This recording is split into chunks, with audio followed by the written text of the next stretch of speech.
হে WhatsApp guys, কেমন আছো সবাই? আশা করি সবাই খুব ভালো আছো। জুজুৎসু কাইজেনের এ পর্যন্ত কিন্তু আমরা 20টা এপিসোড দেখেছি। তো আজকে আমরা এটার 21 নম্বর এপিসোড দেখবো এবং এটা হচ্ছে মাত্র 24টা এপিসোড। তো কালকের মধ্যেই আমরা এই সিরিজটা শেষ করে দিতে চলেছি। তো যাই হোক, এনে মন খারাপ করার কিছু নেই, কারণ তোমরা জানো এই সিরিজটা শেষ হলে এটার পরিবর্তে কিন্তু আমরা আনতে চলেছি জাপানিজ এনিমের ইতিহাসের অন্যতম সেরা একটা anime series attack on Titan. এবং পার্সোনালি অ্যাটাক অন টাইটানের উপর আমার ব্যাপক আগ্রহ রয়েছে। তো এই জন্য এই সিরিজটা যে শেষ হচ্ছে তার জন্য আমার কষ্ট হওয়ার চেয়ে খুশি বেশি লাগছে যে অ্যাটাক অন টাইটানের উপর কাজ করতে পারবো। I just can't wait. তো যাই হোক, কথা না বেরিয়ে চলো আমরা মূল ভিডিওতে যাই। তো এই এপিসোডের শুরুতে আমাদের হারুটোর সিন দেখানো হয়। হারুটো মানে হচ্ছে গত পর্বে যেটাকে আমি হিজলা হিজলা টাইপ কার্স বলেছি আর কি, মানে মেয়েদের মতো। তো ওর সিন দেখি আমরা, ও একটা আন্ডারগ্রাউন্ড কেভে ছিল আর সে নিজের সাথে নিজে এই কথা বলছে যে আমাদের মিশন শুরু হয়েছিল কিন্তু আমরা কিছু করতে পারলাম না। আর তখনই ওপর থেকে হানামি সিলিং ভেঙে পড়ে আর আমরা দেখতে পাই হানামের অর্ধেক শরীর নাই। আর হারুটো এটা দেখে বলে, ভাই কুসবি তুই এখনো বেঁচে আছিস সেই অবস্থায়, আর তোকে তো অনেক ক্লান্ত মনে হচ্ছে, নড়াচড়া করতে পারছিস না। তো আমার মনে হয় তোর এই বেকার জীবন থেকে তোকে মুক্ত করে দেওয়া উচিত। তো এটা বলে ও করে কি, তরল নিয়ে হানামিকে মারার জন্য এগোয়, কিন্তু তখনই পেছন থেকে মাইটো চলে আসে, যার চেহারায় কখনো হাসি ছাড়া অন্য কিছু থাকে না। মানে ওকে তুমি অনেকটা ডেমন স্লেয়ারের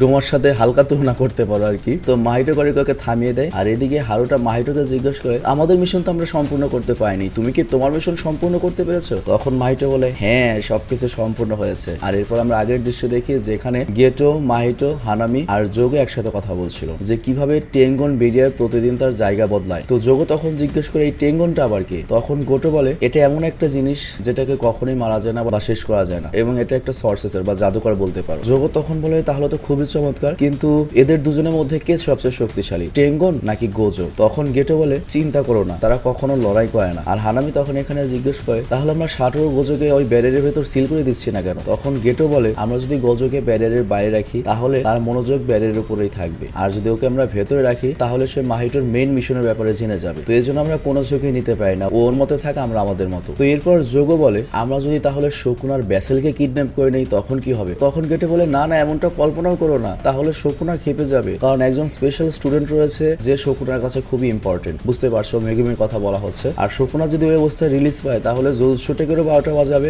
আমাদেরও 12টা বাজাবে। আর এরপর আবারও বর্তমান সময় দৃশ্য আসে যেখানে আমরা দেখি মাহিটো আর হানামি দুজনেই আন্ডারগ্রাউন্ডের ক্যাভে ছিল। তো মাহিটো এদিকে হানামিকে দাঁড়াতে সাহায্য করে আর সে মাহিটোকে বলে, এমনিতে যদি দেখা যায় তাহলে একটা কার্জের খুন করার জন্য যে অস্ত্র থাকে সেটাকে থামানো অনেক কষ্টকর। আর মাহিতো তখন একমত হয় যে না, তুমি খুব চেষ্টা করেছো, আমি বুঝতে পেরেছি অস্ত্রটার জন্য পারোনি, তবে তুমি যে মিশন করে এসেছো তাতে আমার কাছে মনে হচ্ছে তুমি সত্যি একটা বড় ধরনের কার স্পিড হয়ে গিয়েছো এবং যথেষ্ট কাজে। তো মাহিতোর এই কথায় আমরা একটু কনফিউজড হয়ে যাই, তাহলে হানামি মানামি এইসব কার্স কি জন্ম থেকেই কার্স নয়, এটা কি প্রথমে মানুষ ছিল? মানে আমার কাছে পার্সোনালি এটা মনে হয় আর কি। আর এরপর আবারও আমাদের টোকিও জুজুৎসুর হাইয়ের সিন দেখানো হয় যেখানে আমরা দেখি ইউজিসি ক্যাজুয়াল পিচের লিস্ট পড়ে, মানে ম্যানেজার, আর বলে এই কাজ মাহিটো, এবং সে ওই কার্স অবজেক্ট গুলো চুরি করেছে আর সে এখান থেকে শকুনার আঙ্গুল এবং 3টা কার স্পিরিট চুরি করেছে। আর তখন ওটাই ভাবে যে বাকি স্টুডেন্টদের কি এই ব্যাপারে বলে দেওয়া উচিত, কিন্তু প্রিন্সিপাল ইয়াগা তখন বলে এখনকার জন্য এই ব্যাপারটি আমাদের হায়ার অফিসের মধ্যে সীমাবদ্ধ থাকা উচিত। আর তারপর প্রিন্সিপাল ইয়াগা আরো জিজ্ঞেস করে, তোমরা যে জুজো নামে কার্স ইউজারকে ধরেছো ওর কাছ থেকে কোনো তথ্য বের করতে পেরেছো? তো যাই হোক, এখানে আমি একটা কথা বলি, গত পর্বে আমি একটা ভুল করেছিলাম, সেটা হচ্ছে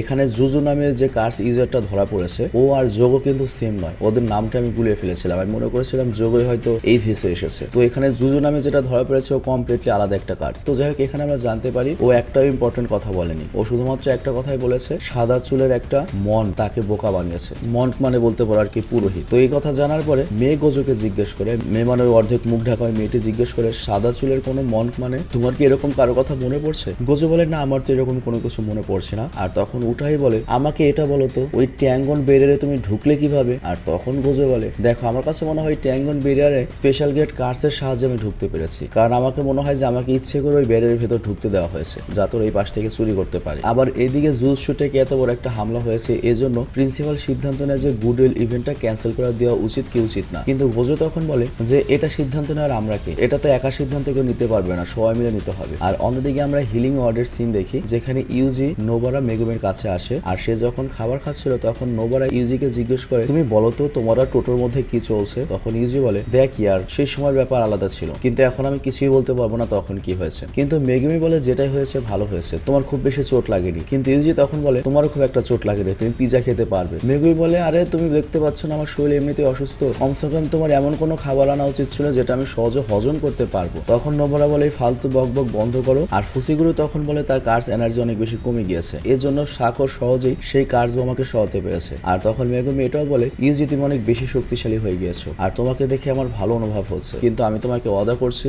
ভবিষ্যতে আমি তোমার চেয়েও বেশি শক্তিশালী হব। আর তখনই হঠাৎ করে পেছন থেকে টোটো চলে আসে আর বলে বাহ কি আনন্দের ব্যাপার, আমার বেস্ট ফ্রেন্ডের কাছ থেকে তো আমি এটাই আশা করি যে সেই ভবিষ্যতে গিয়ে একটা শক্তিশালী সর্সেসর হবে। তো ইউজি এখানে টোটোকে দেখে ভয় পেয়ে যায় আর এখান থেকে পালাতে শুরু করে আর টোটোর পেছনে দৌড়ায় জিজ্ঞেস করে বন্ধু তুমি কোথায় যাচ্ছি ইউজি। আর তখন ইউজি এটা শুনে বলে দেখো ওই সময় আমার মাথা কাজ করছিল না, আমি ভুলে গেছি লড়ার সময় তোমার সাথে আমার কি হয়েছে, কিন্তু তুমি যদি বলো এখন আমি কি বুঝতে পারছি তাহলে আমি ভেবে বলবো যে আমাদের দুজনের মধ্যে কি সিন রয়েছে, সেটা বন্ধুত্ব নাকি। মানে এটা দেখে আমি যেটা বুঝলাম ইউজি আর টোটো তো লড়াইয়ের ময়দানে খুব ভালো বন্ধুত্ব হয়ে গিয়েছিল, কিন্তু টোটো হলো পাগলা। তো ইউজি মূলত এখন লড়াই শেষে টোটোকে দেখে ভয় পাচ্ছে। তো যাই হোক এদিকে আমরা দেখি গুডউইল ইভেন্ট জারি থাকবে কি থাকবে না এই নিয়ে কথা চলছে আর এই ব্যাপারটা নিয়ে ইউজি সহ বাকি সব স্টুডেন্টদেরও দ্বিমত রয়েছে, কেউ বলছে বন্ধ হোক, কেউ বলছে চালু থাকুক। কিন্তু এইদিকে টোটো অনেক কনফিডেন্সের সাথে বলে যে এই ইভেন্টটা চালু রাখতে হবে, কারণ এই ইভেন্ট থেকে আমরা বুঝতে পারছি যে কে কতখানি শক্তিশালী, কাকে আরো কতখানি শক্তিশালী হতে হবে। তো এই কথা শুনে অনেক স্টুডেন্ট শকড হয়ে যায় এবং বলে টোটো তো ঠিক বলেছে,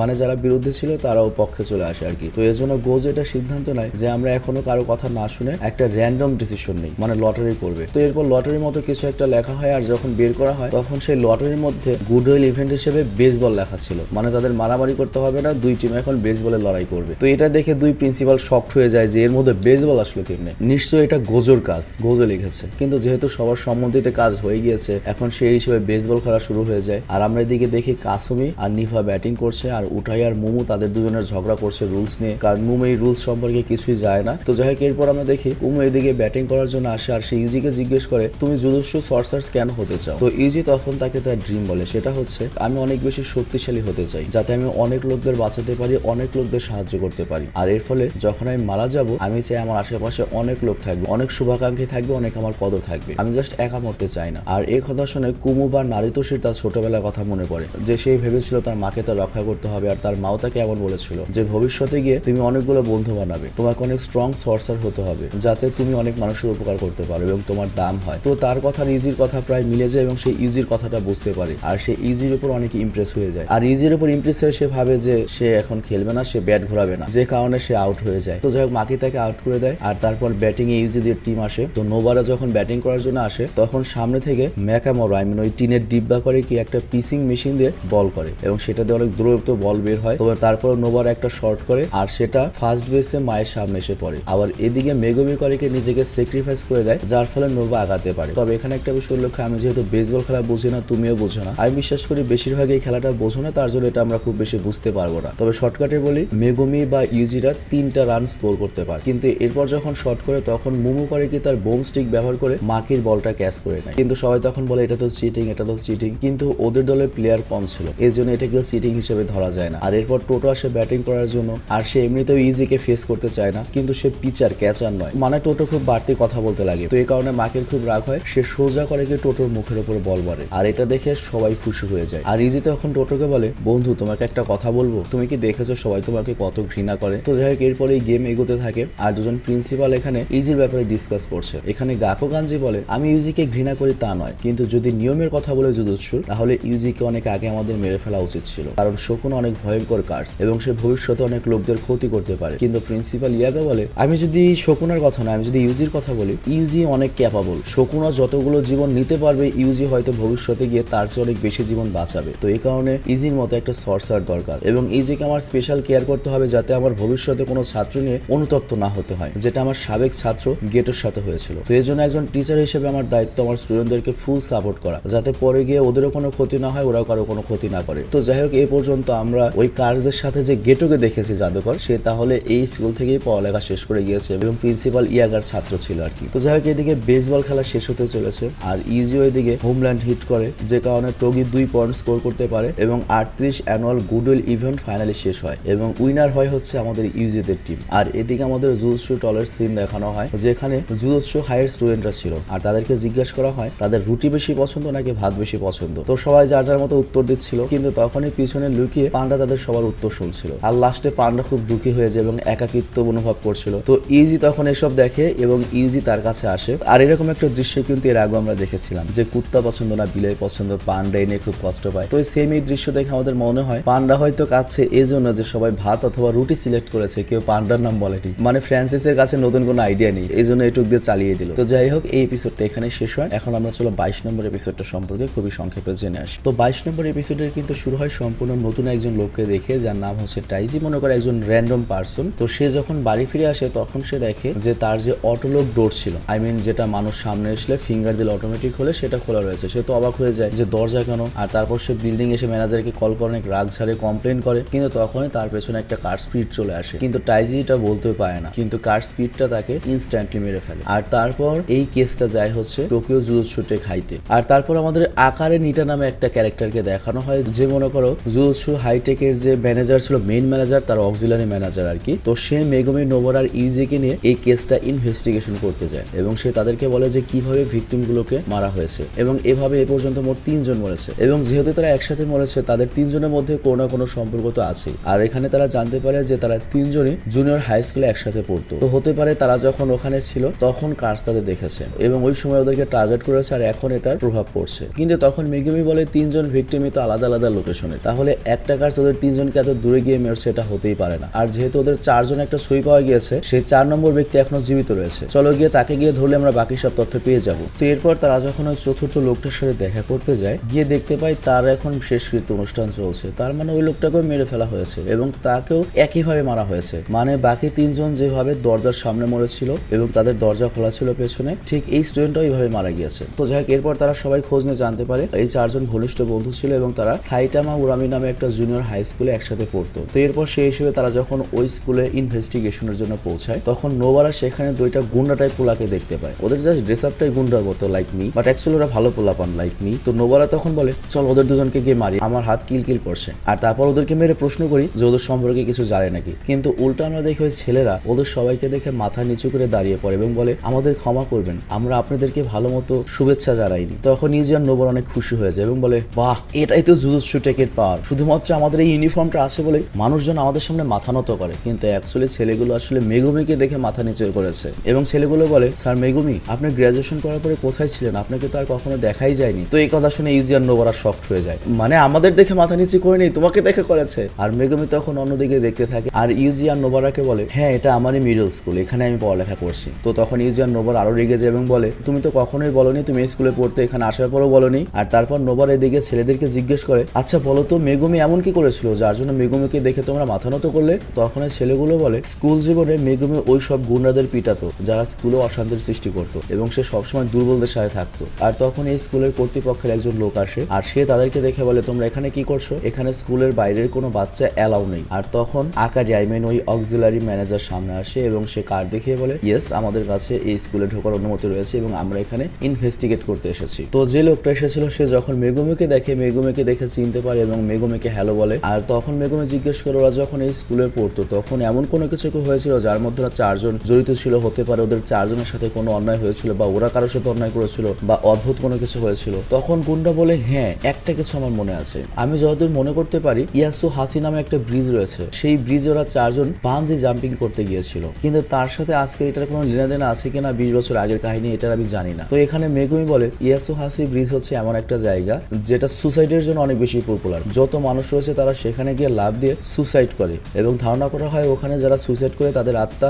ওখান দিয়ে রয়েছে এবং প্যারানর্মাল অনেক অ্যাক্টিভিটিস হয় ওখান দিয়ে। তখন ওই কর্তৃপক্ষের লোকটা বলে হ্যাঁ ওরকমই। এবং ওরা কি করেছিল, ওরা যখন এই হাই স্কুলে পড়তো নিজেদের সাহসিকতার পরিচয় দেওয়ার জন্য ওরা ওই ব্রিজ থেকে বাঞ্জি জাম্পিং করতে গিয়েছিল। কিন্তু বাকি সবাই বলেছিল করোনা করোনা, কিন্তু ওরা বলছিল আমরা নতুন যুগের বাচ্চা, আমরা এসব ভূত প্রেতে বিশ্বাস করি না। আর আমি যতদূর জানি সেই 4 জন স্টুডেন্ট যেদিন ওই বাঞ্জি জাম্পিং করতে গিয়েছিল তারা আর স্কুলে ফেরত আসেনি। আমি যখন ওদের ঘরে কল করি আমি জানতে পারি তারা বাড়িতেও ফিরেনি। আর এরপর তাদেরকে ব্রিজের নিচে অজ্ঞান অবস্থায় পাওয়া গিয়েছিল। আর মেগুমি তখন বলে আমি ওই ব্রিজে তারপর গিয়েছিলাম, কিন্তু আমি যখন গিয়েছিলাম তখন আমিও অদ্ভুত কিছু ফিল করেছি, যদিও সেটা অনেক বছর আগের কথা। আর তখন নোবরার আকারই বলে আমার মনে হয় আমাদের ওখানে যাওয়া উচিত এবং নিজেদের চেক করা দরকার। আর তারপরে কর্তৃপক্ষের লোকটি মেগুমির কাছে আসে এবং তাকে জিজ্ঞেস করে সুমিকির কি অবস্থা, ও কেমন আছে রে? মেগুমি তখন বলে হ্যাঁ একদম ঠিক আছে। আর ইউজি তখন বলে সুমিকি কে, সুমিকি কে? মেগুমি তখন বলে ওটা আমার বড় বোন। তো নোবরা এটা শুনে অনেক রেগে যাবে এবং বলে তুমি তোমার ব্যাপারে কখনোই আমাদের কিছু বলো না, তুমি কেন বলনি যে তোমার বড় বোন রয়েছে? ইউজিও তখন বলে তুমি একদম ঠিক বলেছো,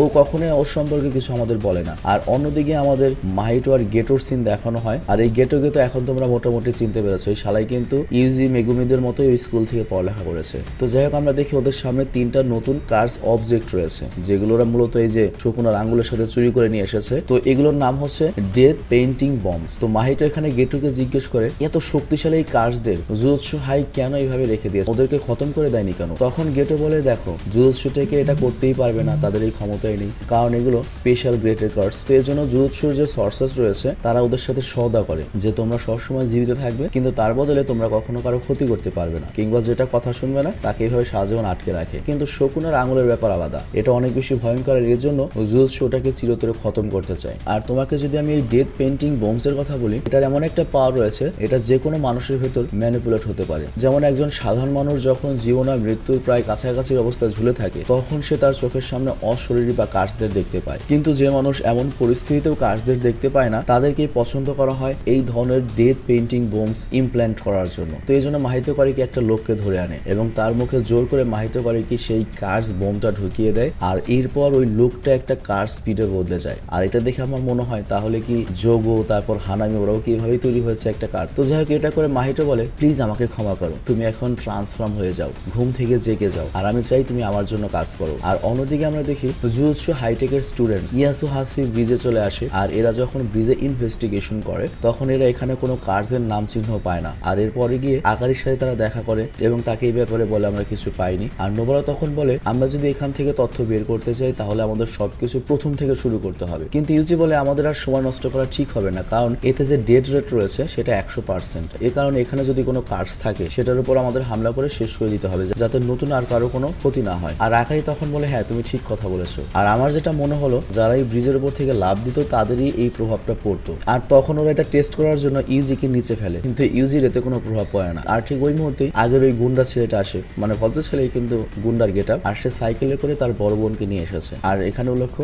সে আগে মেগুমির ক্লাসমেটও ছিল। তো মেগুমিকে দেখেই ও চিনতে পারে এবং কাছে এসে বলে এক রাতে আমিও সেখানে গিয়েছিলাম, আর আজকাল আমার সাথে অদ্ভুত কিছু হচ্ছে। আমি যখন বাড়ি পৌঁছাই তখন আমার বাড়ির দরজা খোলা দেখতে পাই, যদিও দরজাটা একটু অটোমেটিক দরজা, কিন্তু তারপর আমি বাড়ি গেলে দেখতে পাই দরজাটা খোলা রয়েছে। এবং ওখানে যাওয়ার পর আমি অদ্ভুত অনুভব করি যে এখানে কিছু একটা রয়েছে, কোনো একটা গন্ডগোল রয়েছে। আর মেগুমি তখন জিজ্ঞেস করে তুমি যখন ওই ব্রিজের কাছে গিয়েছিলে তুমি কি একা গিয়েছিলে? তখন সে বলে না, তোমার বোন সুমিকিও আমার সাথে গিয়েছিল। আর এটা শুনে মেগুমি শকড হয়ে যায়। আর আমরা কিন্তু অলরেডি একটা জিনিস জানি, মেগুমির বোন কিন্তু একটা কার্সের অ্যাটাকে দীর্ঘদিন কোমায় রয়েছে। তো হতে পারে এই ঘটনার সাথে মেগুমির বোনের সম্পর্ক সরাসরি জড়িত। তো যাই হোক, এটা শুনে মেগুমি এদের সবাইকে এখান থেকে চলে যেতে বলে। আর ইউজি এটা শুনে শকড হয়ে যায় আর মেগুমিকে জিজ্ঞেস করে তোমার বোন ঠিক আছে তো? আর ঠিক ওই সময় মেগুমি করে কি ম্যানেজারকে কল করে এবং ব্যাকআপের জন্য এখানে ডাকে। আর তার বোনকে প্রোটেক্ট করার জন্য কোনো সর্সারকে রাখতে বলে, কিন্তু ম্যানেজার বলে তাদের কাছে এখন এত বেশি কেস আসছে যে একটা সর্সারসও এখানে ফ্রি নেই, তারা সবাই যার যার মিশনে গিয়েছে। আর তোমরা যে মিশনে গিয়েছো আমি জানতে পেরেছি ওটা অনেক বিপজ্জনক, তো ভালো হবে তোমরা এখান থেকে ফিরে আসো। তো মেগুমি এখন কি করবে বুঝতে পারে না, এখান থেকে যদি যায় এই কার্সগুলো আরো কারো বিপদ করতে পারে, আবার না গেলে ওর বোনের সমস্যা হয়। তো মেগুমির জন্য নোবারা আর ইউজিকে বলে তোমরা এখান থেকে চলে যাও, আর এই মিশনটা অনেক বেশি বিপজ্জনক, আমি তোমাদের সাথে পরে দেখা করবো। এবং আমি সিদ্ধান্ত নিয়েছি আমি একা এই ব্রিজে যাবো। তো এই জন্য সে করে কি ইয়াসু হাসি ব্রিজের নিচে যায় আর রাতের বেলায় যায়, কারণ রাতের বেলায় কার্সদের সাথে দেখা হওয়ার সম্ভাবনা সবচেয়ে বেশি। আর সে একা এসেছে এই জন্যই সে চায় না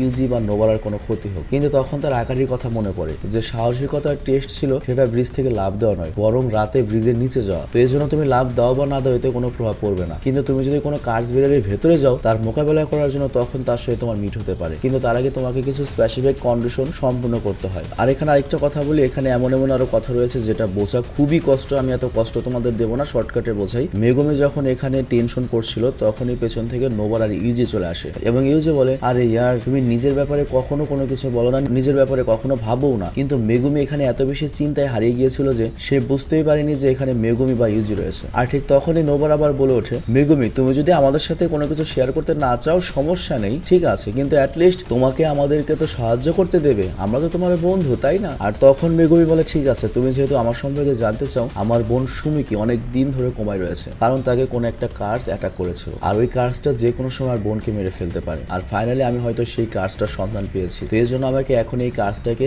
এক্সোরসাইজ করতে হবে। আর এই কারণে এই মিশনটা অনেক বিপজ্জনক হয়ে গিয়েছে, তো তোমাদের এখন এখান থেকে চলে যাওয়া উচিত। তো ইউজি আর নোবরা তখন বলে আরে আমরা পাগল, এতে আমাদের কোনো কিছু যায় আসে না, আর সবচেয়ে বড় কথা হচ্ছে আমরা তোমার বন্ধু, আমরা তো এখান থেকে যাবো না, তোমাকে সাহায্য করবোই, তাতে যত বড় বিপদই আসুক না কেন। তো এটা শুনে মেগুমি আসলে অনেক খুশি হয় এবং সে হাসে। আর এখন তাদের যেটা করতে হবে ওই কার্সের ব্যারিয়ারে ঢুকতে হবে, আর ওই ব্যারিয়ারে ঢোকার জন্য ওই ছোট্ট নদীটা তাদের পার করতে হবে। তো যাই হোক, এরপর তারা তিনজনের ছোট নদী পার হয়ে ডাইরেক্ট ওই কার্সের ডোমেনের ভেতরে চলে যায় যায় এবং সেখানে গিয়ে তারা মোহরের মতো অনেক স্পিড ভেতরে দেখতে পায়। আর ঠিক তখনই একটা কার্স বম ডেথ পেন্টিং স্পিড ওদের উপর দৌড়ে আসে। এটা সম্ভবত সেই কার্স যেটা একটু আগে মাহিত তৈরি করলো আর কি। তো যাই হোক, ওটা এসে বলে কি অসাধারণ, তোমাদের সাথে দেখা অনেক ভালো লাগলো। আর তখন ওরা দুজন কনফিউজড হয়ে যায় যে এটা আবার কি। আর এই যে তখন বলে চিন্তা করো না, এই নতুন শয়তানটাকে আমি সামলাচ্ছি, তোমরা দুজন বাকিগুলোকে সামলাও। তো এরপর আমরা দেখি নোবার আর মেগুমি ডোমেনের ভেতরে বাকি যে মোহরের মতো কার্স গুলো রয়েছে তাদের সাথে লড়াই করার জন্য প্রস্তুত হয়ে যায়। আর এখানে 22 নম্বর এপিসোডটা শেষ হয়ে যায়। তো যাই হোক, জুজুৎসু কাইজেন সম্পর্কে আমি সংক্ষেপে একটা কথা বলবো, কারণ কালকের পরে আর জুজুৎসু কাইজেন নিয়ে কথা হবে না। একটা সিরিজ হোক, একটা সিনেমা হোক, একটা নাটক হোক, সেটার কাহিনী যত বেশি সিম্পল হবে, যত সহজে বোঝা যাবে, যত সহজ হবে সবকিছু মিলিয়ে, সেটা কিন্তু তত মানুষ বুঝতে পারে এবং ওটার পপুলারিটি বা ফ্যান তবে বাড়ে। তো সেই হিসেবে তোমরা দেখো চেইনসো ম্যানও কিন্তু সেম এই টাইপের একটা কিছু, বাট চেইনসো ম্যান কিন্তু এত কঠিন ছিল না, ডেমন স্লেয়ারও কিন্তু অত কঠিন ছিল না। কিন্তু আমার কাছে জুজুৎসু কাইজেন এই সিরিজটা অনেক বেশি কঠিন লেগেছে। মানে এরকম হয়েছে যে আমি এক্সপ্লেন করেছি ঠিক আছে, কিন্তু বেশিরভাগই আমি বুঝিনি, জাস্ট আমার স্ক্রিপ্টে লেখা ছিল তাই আমি বলে গিয়েছি। মানে একটা সিরিজ দেখে যে বুঝা তারপর মনে থেকে একটা কিছু এক্সপ্লেন করা, সেরকম জিনিসটা আমি এই সিরিজে তেমনটা করতে পারিনি। তবে তারপরে সিরিজে খুব খারাপ লাগছে তা না। সবচেয়ে বড় কথা হচ্ছে আরেকটা, যে যদি কখনো তোমরা এটার মিম দেখতে পাও বা ছবি দেখতে পাও, যেমন আমি ইদানিং অনেক পোলাপানকে দেখি যাদের টি শার্টের মধ্যে কিন্তু এই সাটোরু গুজোর ফেস রয়েছে, তো তোমরা এখন থেকে ওটা দেখলে ঠিক পাবে। আর এটা তো আমরা চিনি, এটা তো জুজুৎসু কাইজেনের সাটোরু গুজো। তো এক হিসেবে সিরিজটা আমরা জানলাম, বুঝলাম। আর তারপর কালকের পর্ব শেষ হলে আমরা এই পর্যন্ত যতগুলো সিরিজ শেষ করেছি সবগুলো রেটিং দেবো। তো ভালো থেকো, সুস্থ থেকো, টেক কেয়ার, আল্লাহ হাফেজ।